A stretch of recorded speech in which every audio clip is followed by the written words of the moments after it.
പാർട്ടിക്കകത്ത് ഒരു വെല്ലുവിളിയുമില്ലെന്ന് CPM സംസ്ഥാന സെക്രട്ടറി MV ഗോവിന്ദൻ. ആരോഗ്യകരമായ ചർച്ചയും സ്വയം വിമർശനവുമാണ് സമ്മേളന ദിവസങ്ങളിൽ നടന്നത്. പാർട്ടിക്കകത്ത് ഒരപസ്വരവുമില്ല. പൂർണ്ണമായും യോജിച്ച് ഒറ്റക്കെട്ടായി മുന്നോട്ടു പോകും. പത്മകുമാർ ഒന്നും പാർട്ടിക്ക് പ്രശ്നമുള്ള കാര്യമല്ലെന്നും MV ഗോവിന്ദൻ തുറന്നടിച്ചു. പത്മകുമാർ സമൂഹമാധ്യമത്തിൽ പ്രതിഷേധക്കുറിപ്പിടാനുള്ള സാഹചര്യം പാർട്ടി ഗൗരവത്തോടെ പരിശോധിക്കുമെന്ന് CPM പത്തനംതിട്ട ജില്ലാ സെക്രട്ടറി രാജു എബ്രഹാം പറഞ്ഞു. പത്മകുമാർ പോസ്റ്റ് പിൻവലിച്ചിട്ടുണ്ടെന്നും മന്ത്രിമാർ പാർട്ടി സംസ്ഥാന കമ്മിറ്റിയിൽ ഇല്ലെങ്കിൽ ക്ഷണിതാവാക്കുക എന്നത് കീഴ്വഴക്കമാണെന്നും രാജു എബ്രഹാം പറഞ്ഞു.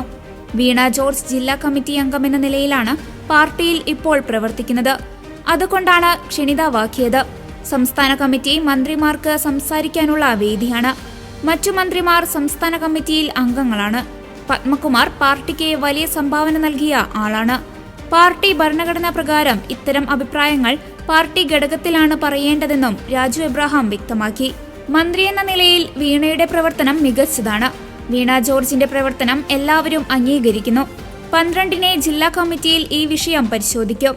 സംസ്ഥാന നേതൃത്വത്തിന്റെ സാന്നിധ്യത്തിൽ വിഷയം ചർച്ച ചെയ്യുമെന്നും രാജു എബ്രഹാം പറഞ്ഞു.